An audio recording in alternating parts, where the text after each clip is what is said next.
મિત્રો, આપ નિહાળી રહ્યા છો ન્યૂઝ ફોર ઇન્ડિયા। શરૂઆત કરીએ આજના મહત્વપૂર્ણ સમાચારથી। તો ઉપલેટાની વાત કરીએ તો ઉપલેટામાં ભાજપ સરકારની બેવડી નીતિને લઈને ઉપલેટા શહેરમાં કોંગ્રેસ દ્વારા પોસ્ટરો લગાવીને વિરોધ કરાવ્યો છે।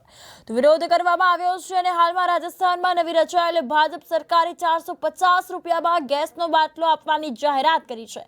તો 450માં ગેસનો બાટલો આપવાની જાહેરાત કરતા અમલવારી થતા ઉપલેટામાં કોંગ્રેસ દ્વારા ઠેકઠેકાણે પોસ્ટર લગાવીને વિરોધ નોંધાવવામાં આવી રહ્યો છે। ભાજપ સરકાર રાજસ્થાનમાં 450માં ગેસનો બાટલો આપી શકે છે તો ગુજરાતમાં આટલા વર્ષોથી અન્યાય કેમ થાય છે? અનેક સવાલો કોંગ્રેસ દ્વારા ઊભા કરવામાં આવે છે।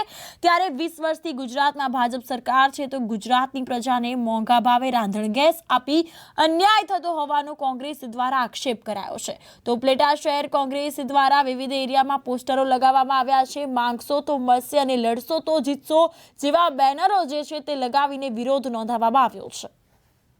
તાજેતરમાં ભારતીય જનતા પાર્ટીની નવી રચાયેલી ભાજપ સરકારે રાજસ્થાનમાં 450 રૂપિયા ગેસનું સિલિન્ડર આપવાની જાહેરાત કરી અને એની અમલવારી પણ કરી દીધી।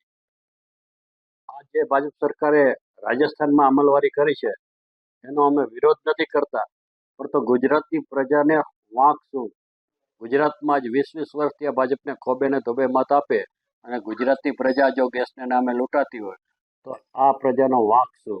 એટલું જ અમે ભાજપના આગેવાનો અને ભાજપના મુખ્યમંત્રીઓ અને સીએમ નરેન્દ્રભાઈ મોદી પાસે માગણી કરીએ છીએ કે આ લોકોનો વાંક શું?